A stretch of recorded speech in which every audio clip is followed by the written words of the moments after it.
welcome back to Newsmax Now. We want to reintroduce our roundtable, and joining us on this Friday is Gabby Morangiello. She is the campus correspondent for campusreform.org. Thanks for staying with us, Gabby.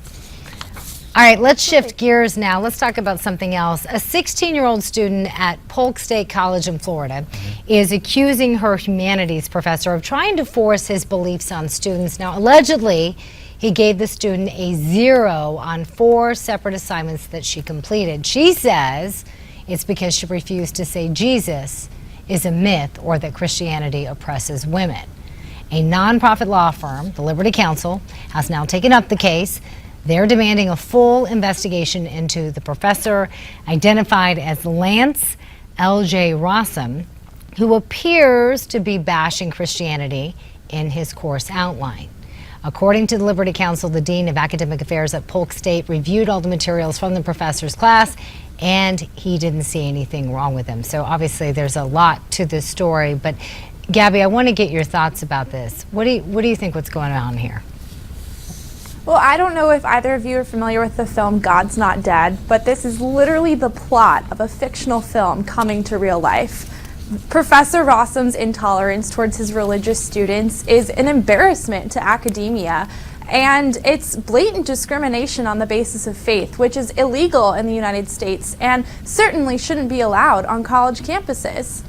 Now for our next topic. In California, the Higher Education Committee rejected the Student Religious Liberty Bill. The bill would have protected religious student groups from persecution at the state's public school. Now, according to the Christian Legal Society, many Christian student groups have been booted off campus on several California schools because they wanted a leader who identified as Christian. So, Gabby, do you think the bill should have passed?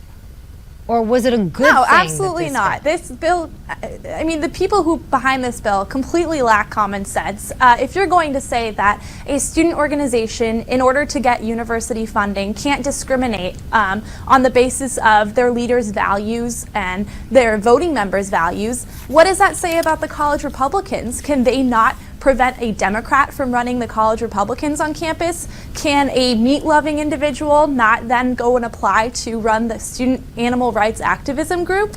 Do these people not realize that this is what this bill, this policy, is going to eventually lead to? It's insanity, and it shouldn't be happening on college campuses.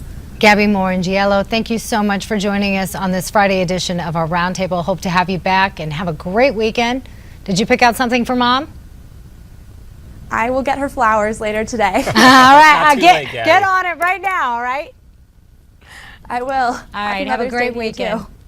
All right, well, yesterday on the Steve Malzberg Show, former Baltimore State Attorney Joyce Kreuter discussed the contradiction in State Attorney Marilyn Mosby's case against these Baltimore police officers. Still could face some trouble on that, as we've heard on the show. Yeah. Let's take a look at what she had to say. They were repeatedly checking on him. You know, that, and yet whatever it is that they checked on didn't give them any reason to think he had a broken neck and was dying. Right. You know, it's not the same thing as being in a pool of blood. So it is a difficult, you know, I mean, obviously it's very troubling. The guy goes into the van, he comes out dead. Yep. But you have to be very careful in collecting the evidence so that you are not making false accusations, because what's happened, I mean, I was surprised, and I wrote my first piece. Actually, I called up a radio station before I had the answer on the knife. Now, the issue of the knife only affects the arresting officers. It doesn't have to do with what happened in the van. Right. But what's come out already, first of all, anybody familiar with the law instantly understood that the charge of second-degree murder was not supported by her own probable cause statement. Her own probable cause statement reads like gross negligence, which is not second-degree murder. It's more than that. It's like somebody taking a loaded gun, going out and shooting it off, not aiming it at somebody, but not caring where the bullet landed. Right.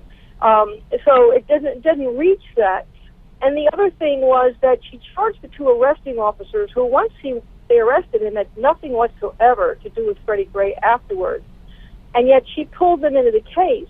And she did 2 very dangerous things. Well, 2 dangerous things. First of all, she charged them apparently without remembering that her own staff had had charged Freddie Gray with the crime, and now she wants to say that there was no probable cause, that the gun was in fact legal. The knife, yeah, but yeah, right.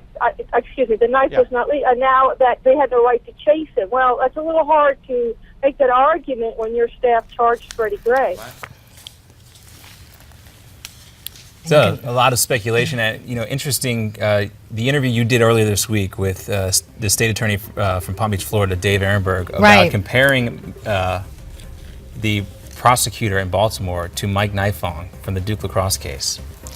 Yeah, it was interesting what he had to say. I know it was very kind of tough position for him because he's not allowed really to talk about pending cases. But even he could say he was at least surprised. Yeah, a lot that of it wasn't more customary. activism than prosecution going on in that case. More to come here on Newsmax Now. John Bachman, Miranda Khan. We'll be right back.